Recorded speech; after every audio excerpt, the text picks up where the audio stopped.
ایک شخص حضور صلی اللہ تعالی علیہ وآلہ وسلم کی خدمت میں روتا ہوا آیا اور عرض کرنے لگا، یا رسول اللہ صلی اللہ تعالی علیہ وآلہ وسلم، میں برباد ہو گیا ہوں۔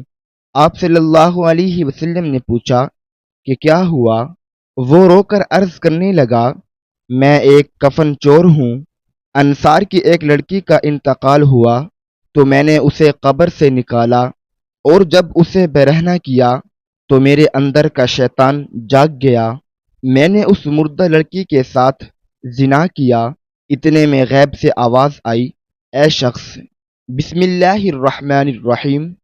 حضور صلی اللہ تعالی علیہ وآلہ وسلم کی زندگی قبل از بعثت کی یادگار واقعات میں سے ایک بہت ہی اہم واقعہ وہ حلف ہے جو قریش کے مختلف خاندانوں کے چند افراد نے باہمی طور پر طے کیا۔ حضور صلی اللہ تعالی علیہ وآلہ وسلم بھی اس معاہدے میں ایک رکن کے طور پر شریک تھے۔ زیر نظر واقعہ حضور صلی اللہ علیہ وسلم کی عمر مبارک کے 20ویں سال کا ہے۔ عربوں کی ساری خرابیوں کے باوجود ان کے اندر ابھی تک اخلاق حسنہ کی باعث باقیات موجود تھی۔ ظلم کے خلاف کبھی کبھار ان کی رگ حمیت جاگ اٹھتی تھی اور وہ ظالم سے مظلوم کا حق دلانے کے لیے سینہ سپر ہو جاتے تھے۔ قبیلہ بنو زبید کا ایک شخص کچھ مال تجارت لے کر مکہ آیا۔ اس کی بیٹی بھی اس کے ساتھ تھی۔ اس تاجر سے اس کا سامان مکے کے مشہور اور مالدار عاص بن وائل نے خرید لیا، لیکن اس نے سینہ زوری کرتے ہوئے اس زبیدی تاجر کی بیٹی کو بھی اپنے قبضے میں لے لیا۔ وہ اجنبی شخص خانہ کعبہ میں آیا اور خانہ کعبہ کا غلاف پکڑ کر بلند آواز سے روتے پٹتے ہوئے فریاد کرنے لگا، اے شہر مکہ کے شرفا، تمہارے با اثر آدمی عاص بن وائل نے مجھ سے زبردستی میری بیٹی چھین لی ہے۔ میں مسافر اور مظلوم ہوں، تمہاری خدمت میں درخواست گزار ہوں کہ میری داد رسی کرو اور میری بیٹی مجھے واپس دلاؤ۔ قریش کے کچھ نوجوانوں نے اس مظلوم کی آہو پکار سنی تو اللہ تعالی نے ان کے دلوں میں یہ بات ڈال دی کہ مردانگی کا تقاضا ہے اس مسافر کی داد رسی کی جائے۔ جب تاریخ میں ہم اس واقعے کا مطالعہ کرتے ہیں تو دل سے یہ بات اٹھتی ہے کہ اللہ تعالی نے اپنے گھر کے اندر ایک مظلوم کی داد رسی کو شرف قبولیت بخشتے ہوئے ان لوگوں کے دل خیر کی جانب آمادہ کر دیے۔ یہ کتنے لوگ تھے اس پر کوئی مستند حوالہ ہماری نظر سے نہیں گزرا، البتہ گمان غالب یہ ہے کہ یہ لوگ درجن بھر کے لگ بھگ ہوں گے۔ نبی اکرم صلی اللہ تعالی علیہ وآلہ وسلم ان میں پیش تھے۔ یہ سب لوگ اس زبیدی کو اپنے ساتھ لے کر عاص بن وائل کے دروازے پر پہنچے۔ اسے باہر بلایا گیا اور سب نے یک زبان کہا کہ اس مظلوم پر تم نے کیوں ظلم ڈھایا ہے؟ اس ظالم نے کہا کہ میں نے کوئی ظلم نہیں کیا، وہ لڑکی کنیز ہے۔ جب مال کا سودا کیا تھا تو یہ لڑکی بھی میں نے اس شخص سے خرید لی تھی۔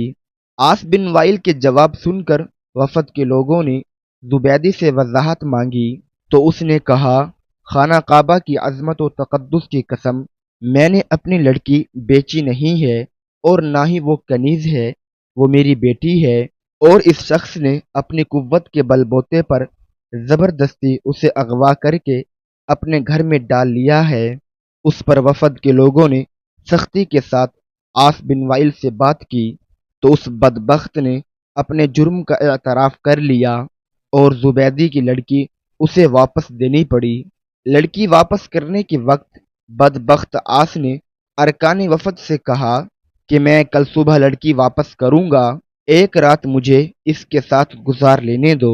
وفد کے تمام غیرت مند ارکان نے اسے سختی کے ساتھ اس ارادہ بد پر شرم دلائی اور کہا کہ یہ ہرگز ممکن نہیں، چنانچہ اسے اپنی شیطانی ارادے پر عمل کا موقع نہ ملا۔ زبیدی کی بیٹی اسے واپس دلا دی گئی۔ اب اس نے اپنی بیٹی کو ساتھ لیا اور اپنے علاقے کی طرف روانہ ہو گیا۔ جاتے ہوئے وہ اور اس کی بیٹی ان تمام نوجوانوں کو دعائیں دے رہے تھے۔ جنہوں نے ان کی داد رسی کی۔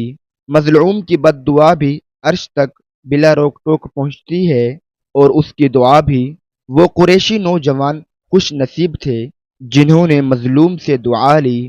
جب اس تنازع کا فیصلہ باحسن خوبی ہو گیا تو وفد کے ارکان میں سے بعض نے مشورہ دیا کہ اس قسم کے واقعات وقتاً فوقتاً رونما ہوتے رہتے ہیں، کیا ہی اچھا ہو کہ ہم آپس میں حلف اٹھائیں کہ ہم ظالم کے مقابلے پر ہر مظلوم کی مدد کریں گے، خواہ وہ کوئی بھی ہو۔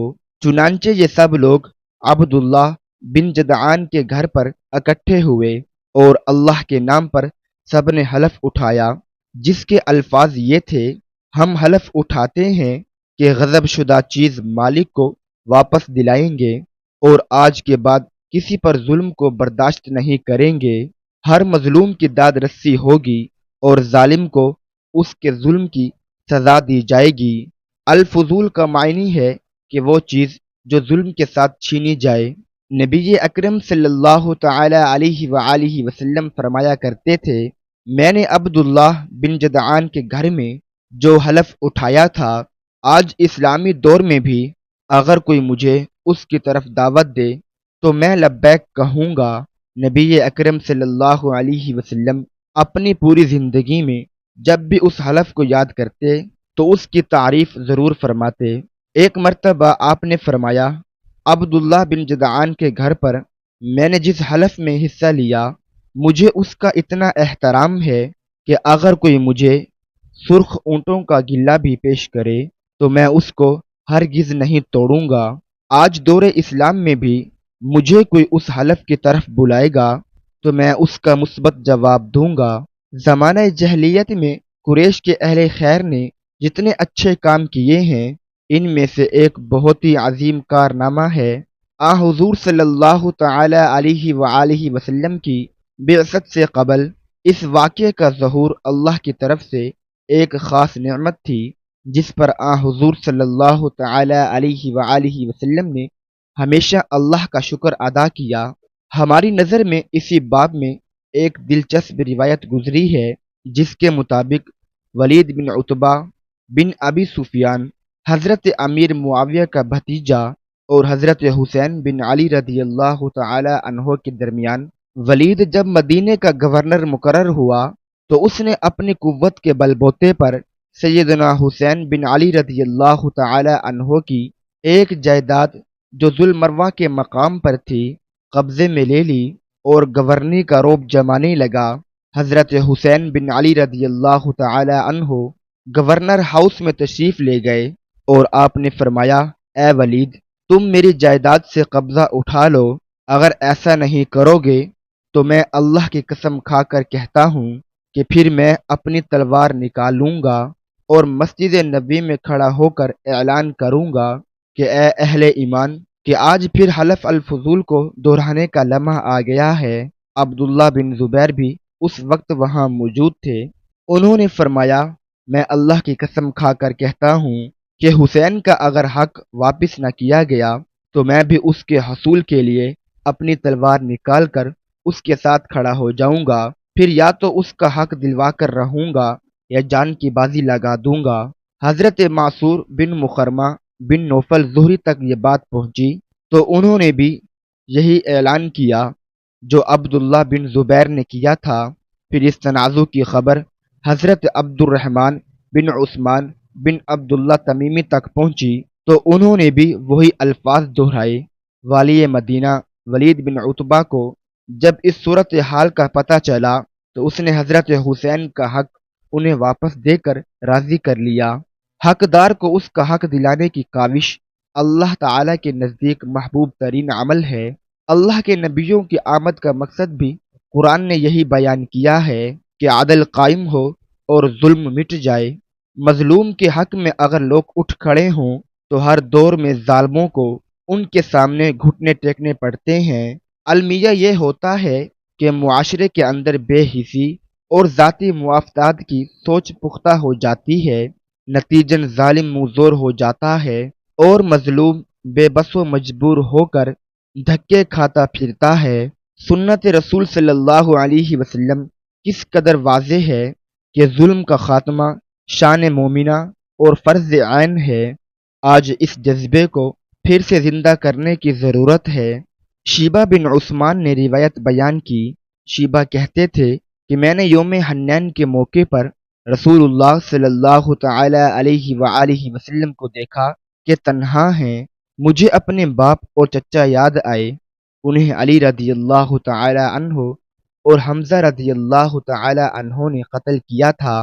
میں نے دل میں سوچا کہ آج انتقام کا موقع ملا ہے۔ میں نے آپ صلی اللہ علیہ وسلم کے دائیں جانب سے آپ کا رخ کیا۔ جو ہی میں قریب پہنچا تو آپ صلی اللہ علیہ وسلم کی دائیں جانب عباس رضی اللہ تعالی عنہ کو دیکھا۔ میں نے کہا یہ تو آپ کے چچا ہیں، آپ کا ساتھ ہرگز نہیں چھوڑیں گے۔ اس وقت عباس رضی اللہ تعالی عنہ نے زرہ پہن رکھی تھی جو چاندی کی طرح سفید تھی اور اس پر غبار نظر آ رہا تھا۔ پھر میں نے بائیں جانب سے حملہ کرنے کا ارادہ کیا۔ قریب پہنچا تو آپ کے ساتھ ابو سفیان بن حارث بن عبد المطلب کو پایا۔ میں نے سوچا یہ آپ کے چچا زاد بھائی ہیں، یہ آپ کا بے جگری سے دفاع کریں گے۔ میں پیچھے ہٹا اور سوچا کہ پشت سے حملہ کروں۔ پیچھے سے آیا تو بس تلوار چلانے کی کسر تھی۔ میں نے تلوار اٹھانے کا ارادہ کیا تو اچانک میرے اور آپ صلی اللہ علیہ وسلم کے درمیان آگ کے شعلے حائل ہو گئے۔ یہ شعلے اتنے سخت اور تیز تھے کہ بجلی کی طرح میری آنکھوں کو چکا چوند کر دیا۔ مجھے ڈر لگ گیا کہ کہیں یہ روشنی میری بینائی سے مجھے محروم ہی نہ کر دے۔ میں نے اپنی آنکھوں پر ہاتھ رکھ لیا اور الٹے پاؤں پیچھے بھاگا۔ اس موقع پر حضور اکرم صلی اللہ تعالی علیہ وآلہ وسلم نے میری طرف التفات فرمایا اور کہا، اے شیبہ، اے شیبہ، میرے قریب آؤ۔ پھر دعا مانگی، اے اللہ شیبہ سے شیطان کو دور فرما دے۔ میں نے آپ صلی اللہ علیہ وسلم کی جانب آنکھیں اٹھائیں۔ اس وقت آپ مجھے اپنی آنکھوں، کانوں اور جان سے زیادہ عزیز ہو گئے۔ آپ نے فرمایا، یا شیبہ قاتل الکفار، یعنی اے شیبہ کفار سے قتال کرو۔ پھر میں نے دیکھا کہ حضور اکرم صلی اللہ تعالی علیہ وآلہ وسلم نے مٹھی بھر مٹی لی اور دشمنوں کی طرف پھینک دی۔ وہ مٹی ساری دشمنوں کی آنکھوں میں پڑ گئی۔ عبد العزیز بن عبد الملک ابن ابی محذورہ رضی اللہ تعالی عنہ نے بیان کیا کہ انہیں عبداللہ بن مخرزہ نے بتایا، اور یہ عبداللہ یتیم تھے اور ابو محذورہ رضی اللہ تعالی عنہ کی سرپرستی میں پلے بڑے تھے۔ عبداللہ کہتے ہیں کہ وہ ایک مرتبہ شام کے سفر پر روانہ ہوئے۔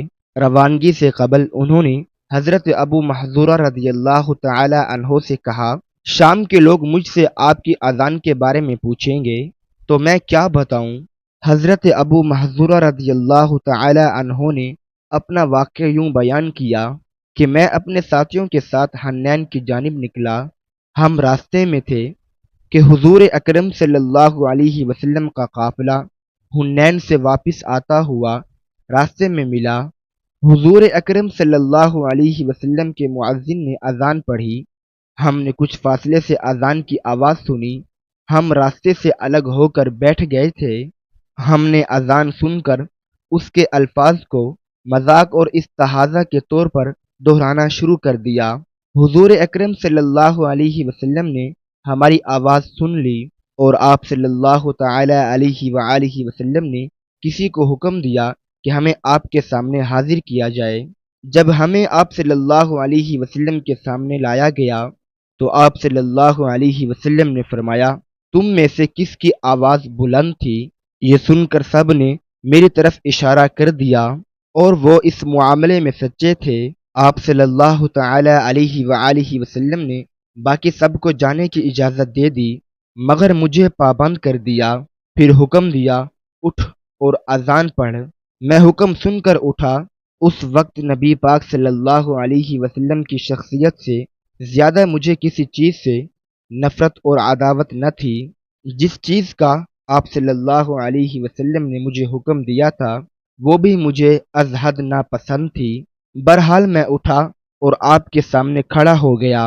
آپ صلی اللہ تعالی علیہ وآلہ وسلم نے مجھے اذان کے کلمات سکھائے اور فرمایا اب بلند آواز سے کہنا شروع کر دے، اللہ اکبر اللہ اکبر، اشہد ان لا الہ الا اللہ، اشہد ان محمد الرسول اللہ، حی علی الصلاۃ، حی علی الفلاح، اللہ اکبر اللہ اکبر، لا الہ الا اللہ۔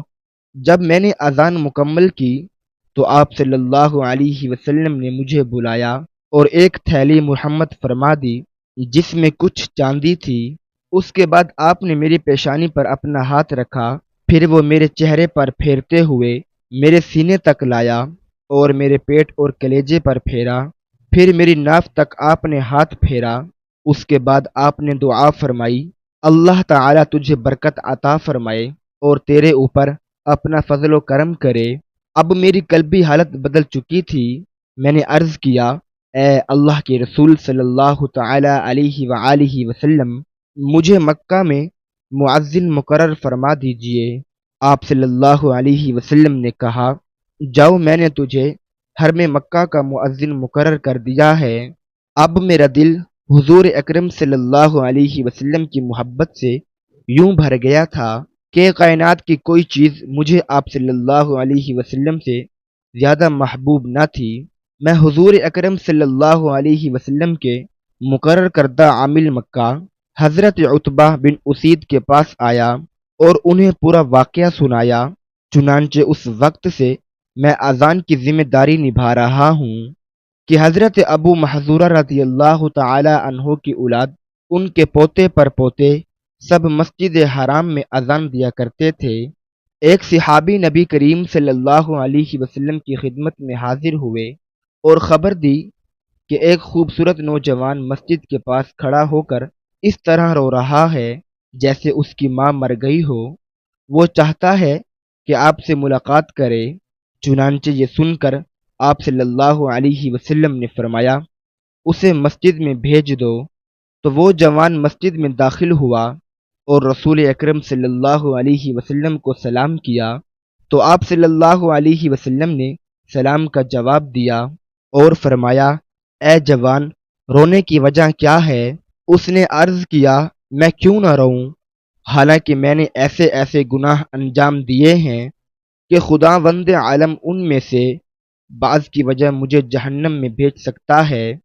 میں تو یہ مانتا ہوں کہ مجھے میرے گناہوں کے بدلے دردناک عذاب دیا جائے اور اللہ پاک مجھے بالکل معاف نہیں کر سکتا۔ رسول اکرم صلی اللہ علیہ وسلم نے فرمایا، کیا تو نے خدا کے ساتھ شرک کیا ہے؟ اس نے کہا، نہیں۔ آپ نے فرمایا، خدا تیرے گناہوں کو بخش دے گا، اگرچہ بڑے بڑے پہاڑوں کے برابر کیوں نہ ہو۔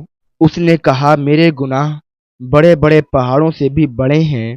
اس وقت آپ صلی اللہ علیہ وسلم نے فرمایا، اللہ تعالیٰ تیرے گناہوں کو ضرور بخش دے گا، چاہے وہ زمین، دریا، درخت کے برابر ہی کیوں نہ ہوں۔ بے شک تیرے گناہ قابل بخشش ہے، اگرچہ آسمان، ستاروں اور عرش کی کرسی کے برابر ہی کیوں نہ ہو۔ اس نے کہا، میرے گناہ اس سے بھی بڑے ہیں۔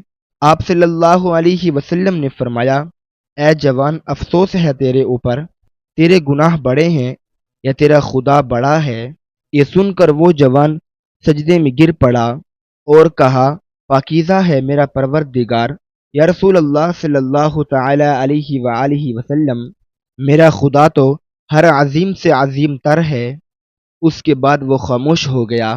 اس وقت آپ صلی اللہ علیہ وسلم نے فرمایا، اے جوان، کیا تو مجھے اپنے گناہوں میں سے ایک گناہ کا بتا سکتا ہے؟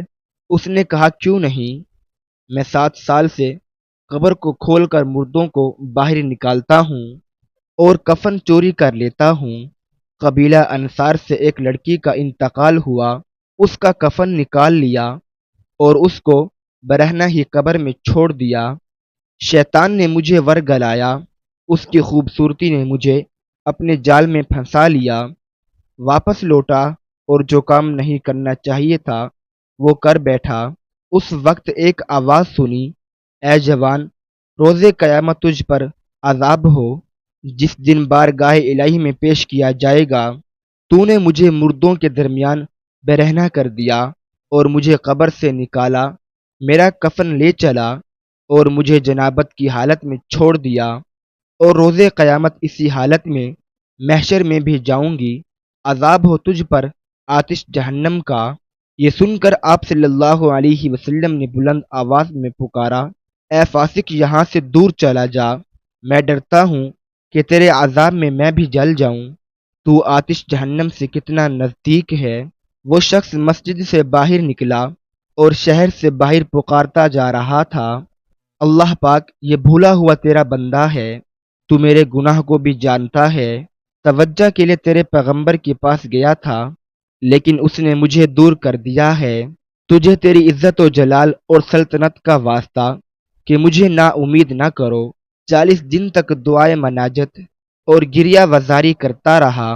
جنگل کے درندے اور حیوانات اس کے رونے سے روتے تھے۔ بارگاہ الہی میں عرض کیا، پالنے والے میری دعا قبول فرما اور گناہ بخش دے۔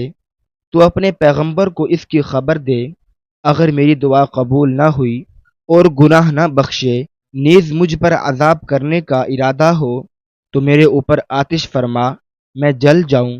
بہرحال روز قیامت کی ذلت و رسوائی سے مجھے نجات دے دے۔ تو اس وقت یہ آیت نازل ہوئی، اور یہ لوگ وہ ہیں کہ جب کوئی نمایاں گناہ کرتے ہیں، اپنے نفس پر ظلم کرتے ہیں، تو خدا کو یاد کر کے اپنے گناہوں پر استغفار کرتے ہیں، اور خدا کے علاوہ کون ہے گناہوں کو معاف کرنے والا، اور وہ اپنے کیے پر جان بوجھ کر اصرار نہیں کرتے۔ یہی وہ لوگ ہیں جن کی جزا مغفرت ہے، اور وہ جنت ہے جس کے نیچے نہریں جاری ہیں، وہ ہمیشہ اسی میں رہنے والے ہیں، اور عمل کرنے کی یہ جزا بہترین جزا ہے۔ اللہ پاک ہمیں بہتر عمل کرنے کی توفیق عطا فرمائے اور ہمیں نیکوکاروں میں شامل کرے، آمین۔ ناظرین، کمنٹ باکس میں اللہ تعالیٰ کے 99 ناموں میں سے ایک نام ضرور ٹائپ کریں۔